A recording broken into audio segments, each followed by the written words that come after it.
As we grow older, we often believe that time grants us the freedom to go wherever we wish, to revisit the past, and to mend what was once broken.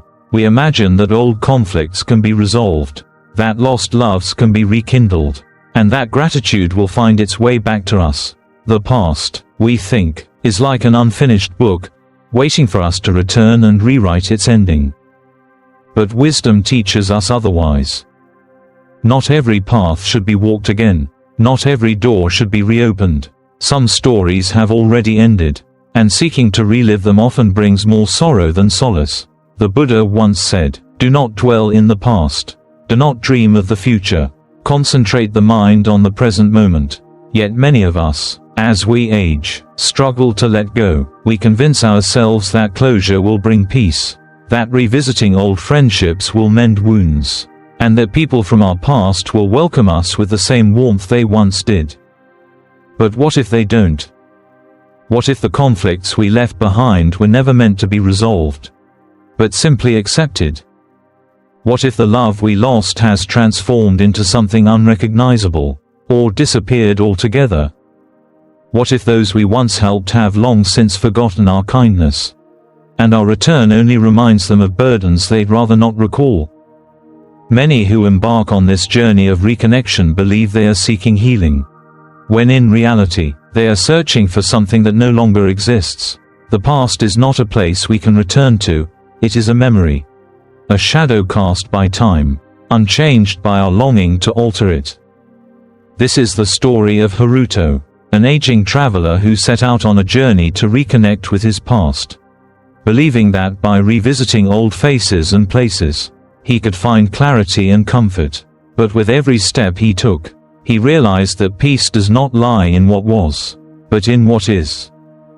His journey was not one of reconciliation, but of realization. He learned that some doors, once closed, should remain so, not out of fear, but out of wisdom, because true peace is not found in looking back. It is found in embracing the present with an open heart, free from the burdens of yesterday. And so, let us walk alongside Haruto on his journey. Let us step into his past, not to relive it, but to understand why it no longer belongs to him. For some roads are meant to be left behind, and some doors, no matter how inviting they may seem, should never be knocked upon again. The House of Old Resentments. Haruto had spent years believing that time softened even the deepest wounds. He had carried his own share of regrets but hoped that, as age mellowed the heart, the conflicts of the past would lose their sharp edges. And so, when he decided to visit Akio, his childhood friend with whom he had once shared laughter and dreams, he believed this reunion would bring closure, understanding, and perhaps even reconciliation. The two had not spoken in decades. Their friendship had ended over a bitter disagreement, the details of which Haruto only vaguely remembered. Time had blurred the sharpness of the conflict, leaving only a sense of loss in its wake. Now, standing before Akio's home, he wondered if his old friend felt the same. As he knocked on the door, his heart quickened. Then, after a brief pause, the door creaked open. Akio stood there, older, thinner, but with the same piercing eyes. A moment of silence passed between them before Akio smiled. "Haruto, it's been so long." Haruto exhaled in relief. The warmth in Akio's voice reassured him that this was the right decision. He stepped inside, and soon, they were reminiscing about their youth, the summer nights spent fishing by the river, the foolish bets they made as boys, the adventures that once seemed endless. Laughter filled the air, and for a fleeting moment, Haruto felt as though nothing had changed. But then, the past crept in. Akio's smile faded, his voice lowered as he asked, "Do you remember the day you humiliated me?" Haruto's stomach tightened. He hesitated, searching his memory. "That was so long ago," he said carefully. But Akio remembered, every detail, every word. The playful warmth that had filled the room turned into a cold weight between them. Akio's voice, once light-hearted, carried an edge of bitterness. The memory of their falling out, forgotten by one, but carefully preserved by the other, came rushing back. Haruto had come seeking closure. Instead, he had opened a door that should have remained shut. What started as a friendly conversation turned into a rekindling of old wounds. Akio's words, though spoken calmly, were filled with the weight of years of resentment. Haruto tried to explain, to ease the tension, but some emotions, once awakened, refused to be put back to sleep. He left Akio's house with a heavy heart. The past he had tried to mend had not been broken, it had simply been buried. And now, unearthed, it burned as fiercely as it had all those years ago. Not all conflicts need resolution through confrontation. Some should be allowed to dissolve in silence. Time does not heal all wounds, it only allows them to be forgotten. If we let them, but when we reopen old scars, we must be prepared for what lies beneath. The wise do not stir the ashes of old fires, for some embers never truly die. The House of Past Loves. After his painful reunion with Akio, Haruto found himself caught in a web of memories. He had believed that time softened resentment, but instead, he had only uncovered old wounds. Perhaps love, unlike friendship, was different. There was one name that had remained untouched in his heart for decades: Hana. Once, she had been the center of his world. Their love had been youthful and full of promise, yet life had taken them in different directions. Haruto had always wondered, what if things had been different? He had spent years carrying the hope that if fate allowed their paths to cross again, perhaps the love they once shared could be rekindled. And so, with that hope, he set off to find Hana. A familiar face, a different life. When he arrived at her home, he found her sitting in the garden, sunlight filtering through the trees, casting soft shadows on her face. She looked peaceful. She was not alone, her family surrounded her, her husband, her children, even a grandchild who played nearby. The sight of them struck Haruto with an unfamiliar feeling, a bittersweet realization that the life they might have had together had long since been lived elsewhere. Without him. Still, when she saw him, her eyes lit up with warmth. "Haruto," she said with a smile, "it's been so long." The years had been kind to her, and as he looked at her, he felt an overwhelming wave of nostalgia. For a moment, it was as if nothing had changed. She invited him to sit. They spoke, sharing stories of the past. They laughed at old memories, and for a while, Haruto allowed himself to believe that this moment was proof that love could transcend time. But something was missing. The warmth was there, but it was different, no longer the fire of love, but the distant kindness of an old friend. Their conversation was polite, but the effortless connection they had once shared was gone. She no longer looked at him with the longing of a lover, but with the gentle affection one might give to a memory. And then, as they sat in silence, Haruto understood. She was happy, but that happiness no longer included him. Letting go of the past. As Haruto walked away from Hana's home, his heart felt lighter, yet strangely empty. He had come seeking a love that no longer existed. What he found instead was a woman who had moved on, whose life had flourished in a direction he was never meant to follow. For years, he had believed that love, once strong, could always be rekindled, that if two hearts had once belonged together, they would always find their way back. But love is not timeless, it is bound by the present, shaped by the choices we make, and once lost, it either transforms into something unrecognizable or fades into nothingness. Hana had moved forward, and now, he had to do the same. The past is like a river, it never flows backward. Seeking to reclaim old love is like trying to hold water in one's hands. No matter how tightly we grasp, it slips away. The wise do not seek what time has already taken. Letting go is not a loss. It is an acceptance of life's natural course. The House of the Ungrateful. After leaving Hana's home, Haruto walked with a heavy heart, reflecting on the lessons he had learned. He had sought to reconnect with an old friend and rekindle an old love, only to realize that some things, once lost, can never be reclaimed. But there was one more visit he believed would bring him peace.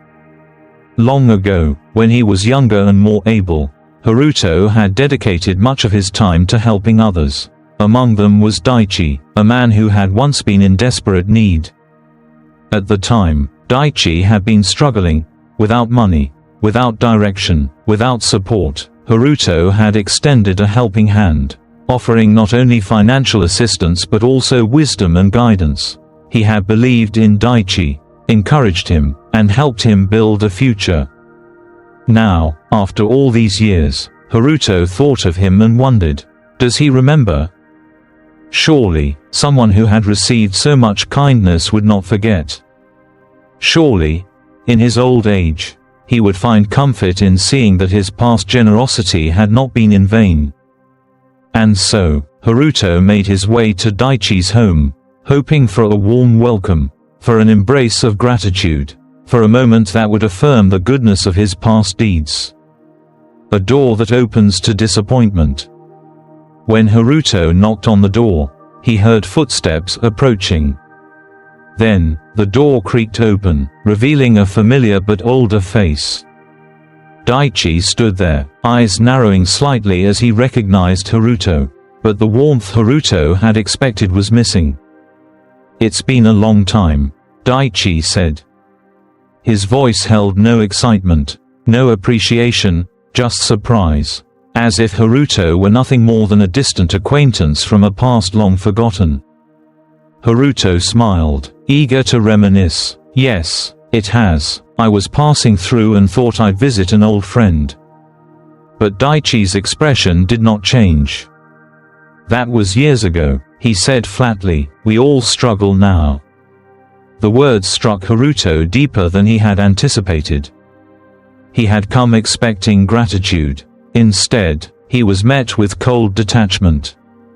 For a moment, he considered reminding Daichi of all that had been done for him, the sacrifices, the support, the unwavering kindness.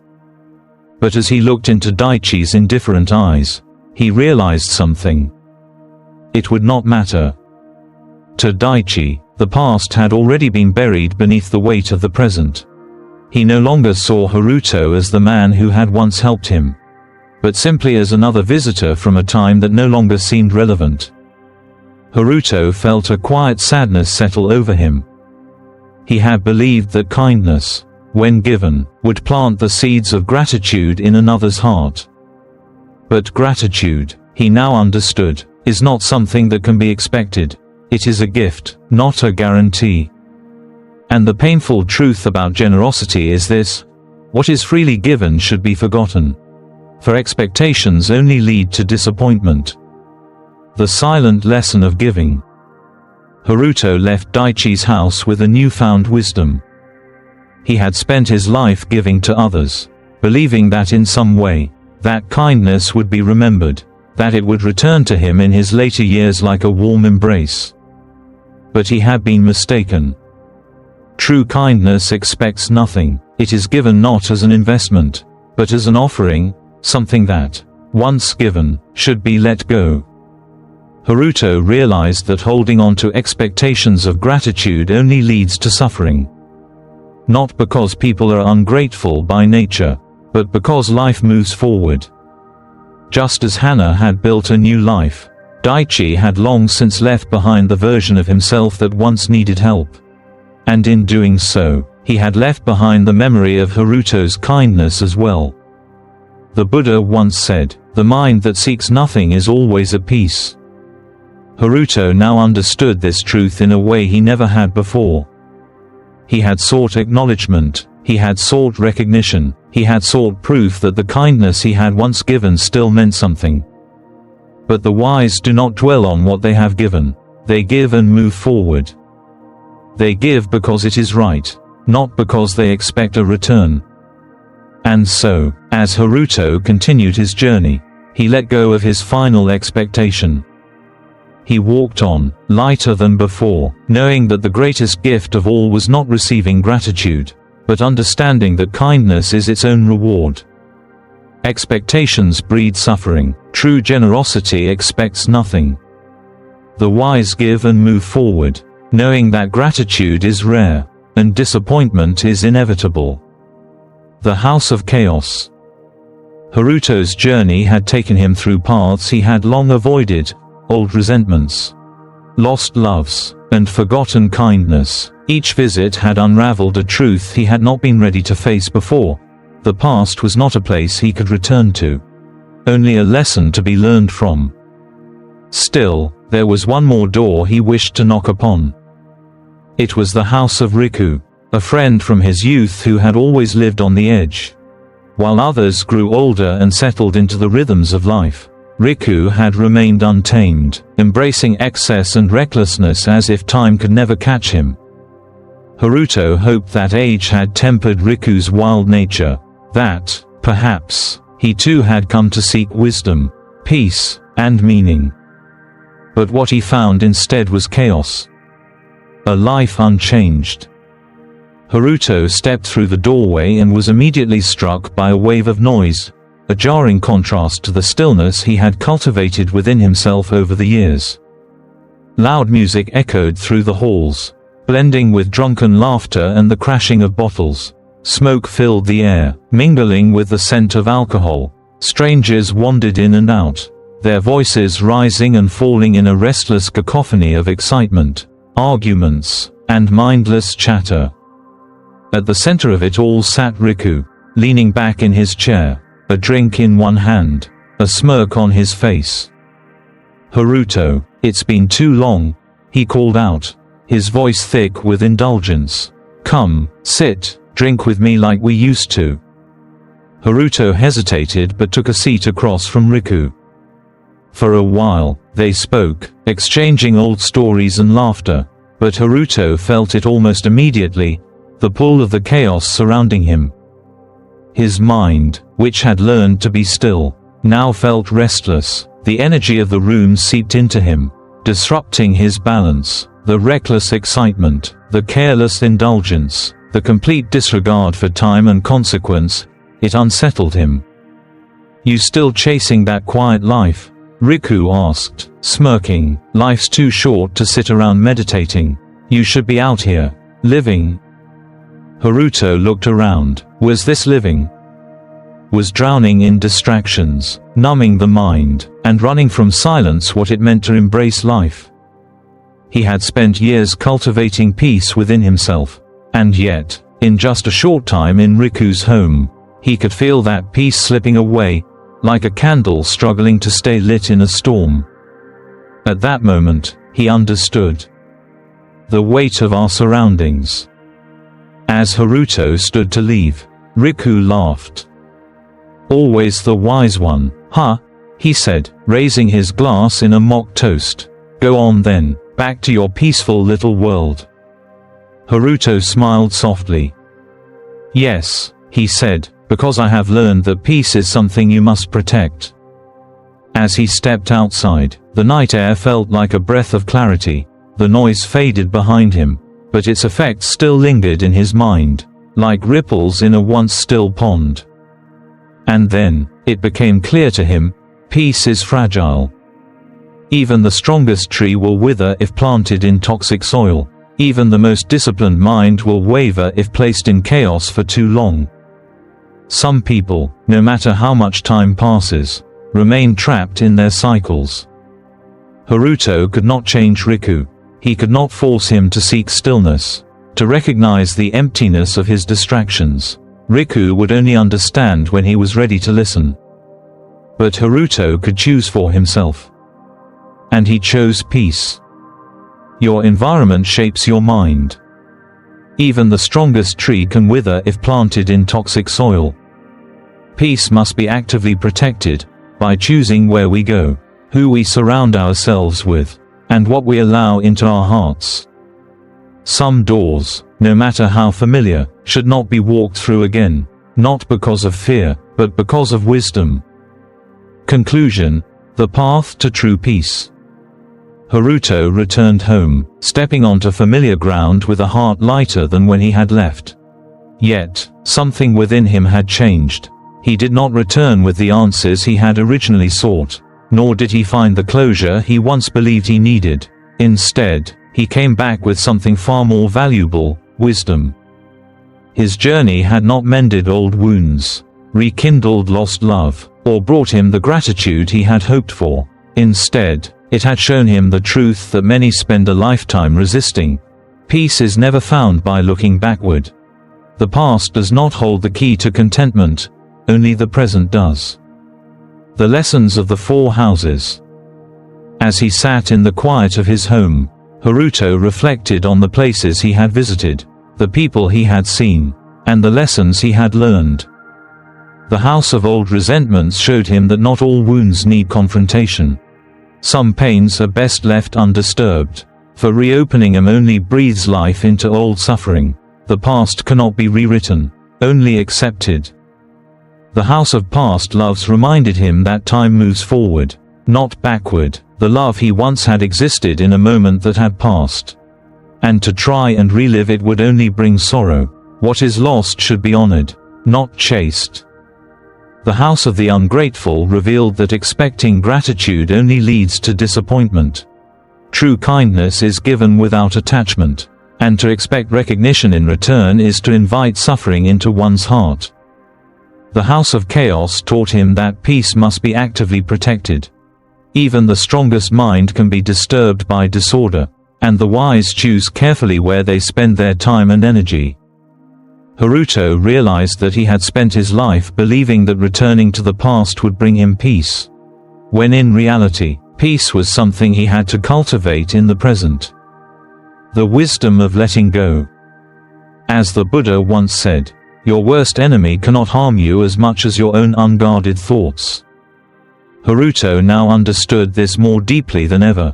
It was not people, places, or time that disturbed his peace, it was his own attachment to what once was.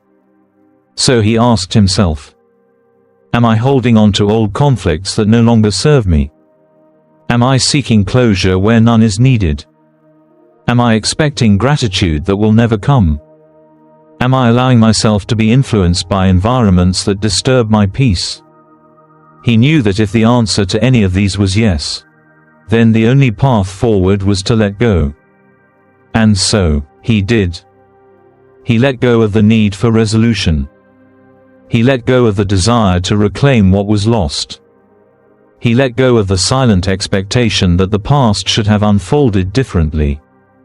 And in doing so, he finally found the peace he had been searching for all along.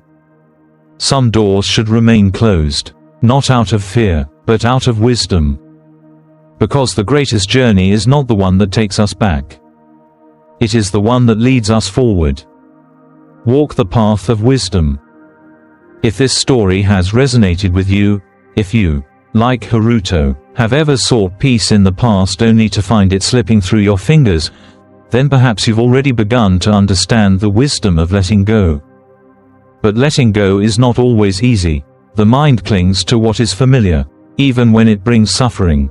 The heart longs for what once was, even when it no longer exists. And so, we must remind ourselves, again and again, that peace is not found in what we've lost, but in what we choose to nurture today. What about you? Have you ever tried revisiting the past? Have you knocked on doors you thought would bring you comfort, only to realize they should have remained closed? Share your thoughts in the comments below. Your experiences may offer wisdom to others walking the same path. And if you found value in this story, consider subscribing to the channel. Here, we explore the timeless lessons of peace, wisdom, and the art of letting go. Hit the subscribe button and turn on notifications, so you never miss a new insight that might guide you toward a more peaceful life. Because true wisdom is not just learned, it is practiced, shared, and lived. Let's walk this journey together.